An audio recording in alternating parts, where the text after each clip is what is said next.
One stop solution for August current affair of UPSC. इसमें हम cover करेंगे polity, अगस्त का पूरा पूरा पॉलिटी का करंट अफेयर। ठीक, चलिए देखते हैं। आपको लास्ट 30 ईयर का पीवाईक्यू एनालिसिस देखना है मेरे चैनल पे, तो जाइए देखिए, उसमें मैंने पूरा पूरा कंप्लीट करवा दिया है। उसके बाद फ्री पीडीएफ के लिए आप लोग मेरे टेलीग्राम चैनल को आप लोग ज्वाइन करिए। ठीक, और फ्री पॉलिटी कोर्स भी मैं उस पर करवा रहा हूँ लगातार।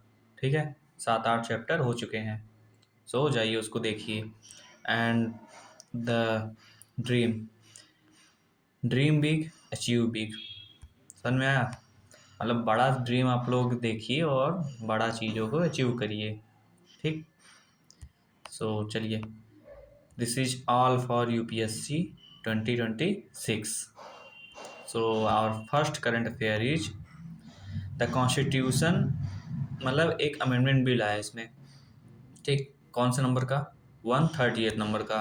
138 नंबर का ये बिल है, अभी मतलब प्रपोज किया गया, इंट्रोड्यूस किया गया है। ठीक है, इसमें कहा क्या गया है, मतलब सबसे पहली बात कौन इंट्रोड्यूस किया है?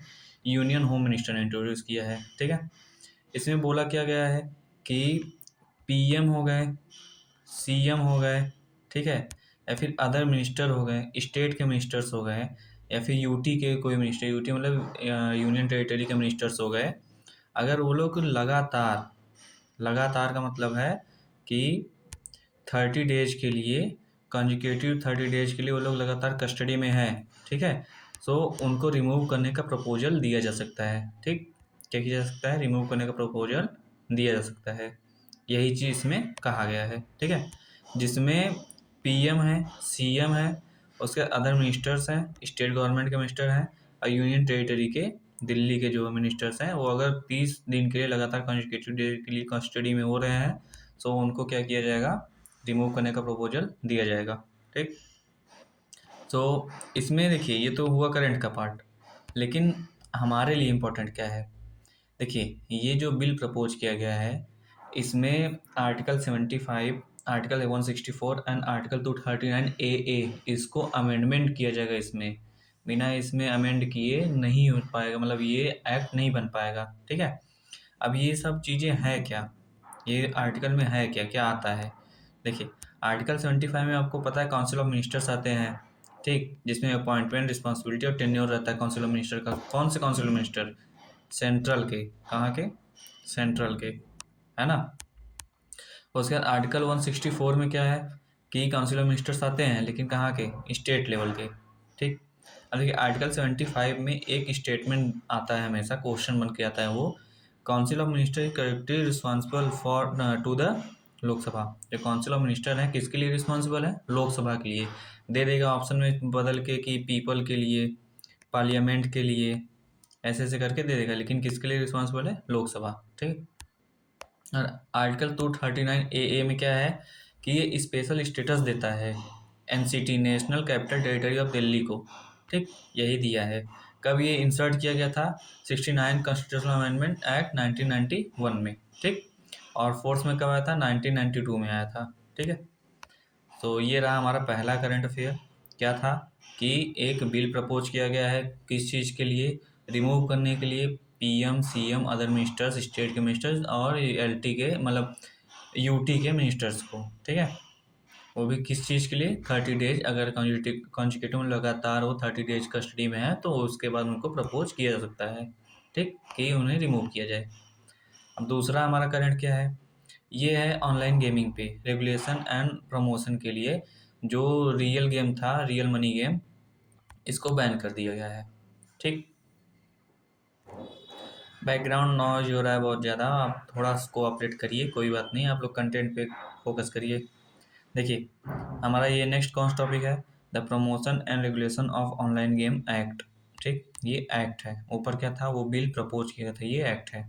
इसे और क्या कहते हैं? रियल मनी गेम भी बोलते हैं। ठीक, देखिए, इसमें हुआ क्या कि सुप्रीम कोर्ट ने बोला कि जितने भी रियल मनी गेम हैं इंडिया में या फिर इंडिया से बाहर इंडिया के लिए चलाए जा रहे हैं, उन सब पे क्या किया जाएगा? सीधा सीधा बैन कर दिया जाएगा उनको। ठीक है, उसको क्या किया जाएगा? बैन कर दिया जाएगा। ठीक, अब देखिए, इसमें मतलब कि कौन से आर्टिकल में ये चीज़ है। हाउस ऑफ फाइनेंस मतलब ये देखिए, आर्टिकल 117 क्लॉज 1 117 क्लॉज 3 में है। ठीक। और ये बैन क्यों किया गया? सुप्रीम कोर्ट ने बताया कि ये नेशनल सिक्योरिटी को थ्रेट कर रहा था, एडिक्शन हो रहा था, सबको बहुत बहुत ज़्यादा एडिक्टेड हो जा रहे थे, और उसके बाद लीगल लूप होल था। ठीक। और मेंटल हेल्थ हेल्थ का भी इशू था लोगों का, कि लगातार उनको लत लग जा रहा था, वो लोग एडिक्टेड हो जा रहे थे। ठीक। अब देखिए, अब हमारे लिए क्या इम्पोर्टेंट है? हमारे लिए इम्पोर्टेंट है कि ऑनलाइन गेमिंग में कौन कौन से गेम आते हैं, किस किस कैटेगरी के। तो ये 3 कैटेगरी का होता है, एक ई स्पोर्ट का होता है, एक सोशल गेम का होता है, एक मनी गेम का होता है। बैन किस पे लगाया गया है? मनी गेम पे। इस पे क्या किया गया है? बैन लगाया गया है। ठीक है।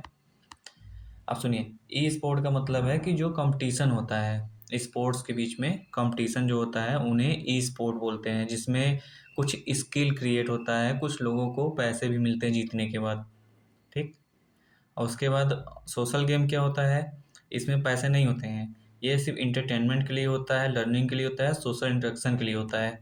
जैसे कुछ गेम का नाम है काहूत या फिर वर्ड गेम हो गया, इन सब के लिए। इसमें स्किल बेस्ड होता है ये। ठीक।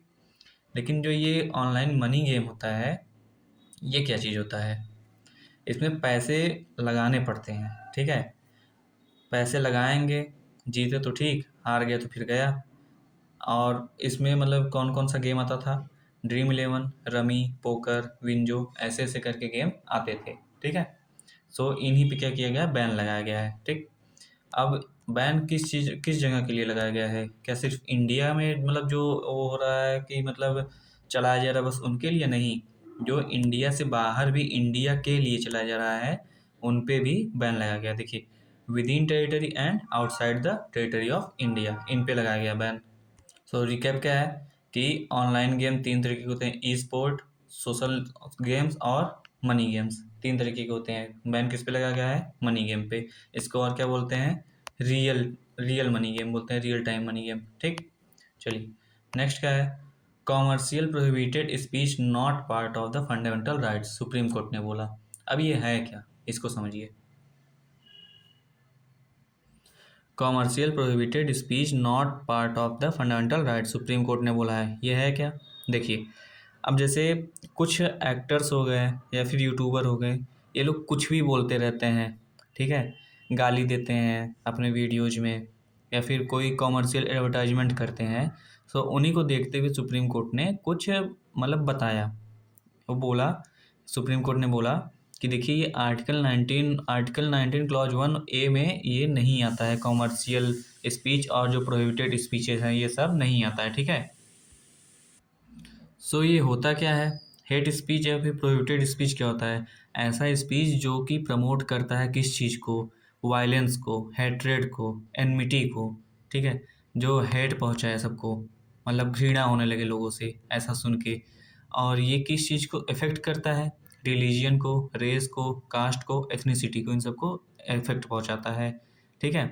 होता क्या, ये इंसाइट करता है किस चीज़ को? एनमिटी को, हेट्रेड को, वायलेंस को against a group of base inherent characteristic. ठीक है। और कॉमर्शियल स्पीच क्या होता है? जो एडवर्टाइजमेंट या फिर इकोनॉमिक इंटेंट से जो स्पीच दिया जाता है, किसी चीज़ का एडवर्टाइज करते हैं। ठीक है। क्या करते हैं? एडवर्टाइज करते हैं। ठीक। यही है हेट स्पीच और कॉमर्शियल स्पीच। ठीक। नेक्स्ट लास्ट हमारा करंट अफेयर क्या है कि इलेक्शन हुआ हाल ही में, किसका? वाइस प्रेसिडेंट का। बने कौन? आप लोग बताइए, कमेंट में बताइए तो। देखिए, बने कौन? CP राधाकृष्णन। ठीक है। अब सुनिए, ये तो रहा मतलब कि फैक्ट। अब हमारे लिए क्या इम्पोर्टेंट है कि इलेक्शन वाइस प्रेसिडेंट का किस में आता है, क्या होता है, इलेक्टोरल कॉलेज में कौन आते हैं। ठीक है। इलेक्शन प्रोसीजर क्या है? सो देखिए, इलेक्शन आर्टिकल 67 में आता है, मतलब 67 इलेक्शन नहीं था, सॉरी। इसमें क्या आता है कि वाइस प्रेसिडेंट 5 साल के सर्व करेंगे इंडिया में। ठीक है। उसके बाद आर्टिकल 68 क्लॉज 2 में क्या है कि mandate a prompt election in the case of vacancy, जब वैकेंसी हो जाए वाइस प्रेसिडेंट का तो इलेक्शन करवाना जरूरी है, ये है इसमें। ठीक है। और इलेक्टोरल कॉलेज में कौन कौन आते हैं? जो लोकसभा और राज्यसभा दोनों के इलेक्टेड या फिर नॉमिनेटेड मेंबर होते हैं, वो वाइस प्रेसिडेंट के इलेक्शन में पार्टिसिपेट करते हैं।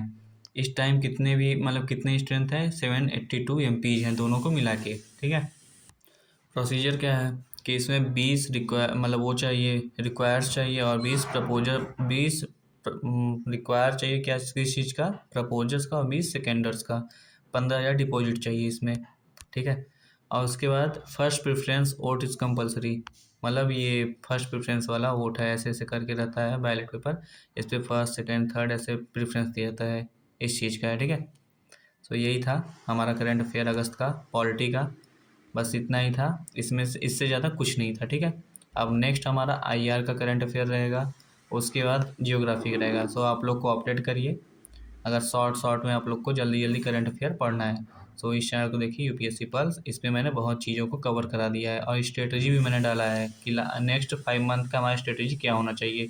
सो आप लोग कोऑपरेट करिए, और मिलते हैं अपने नेक्स्ट वीडियो में। जय हिंद।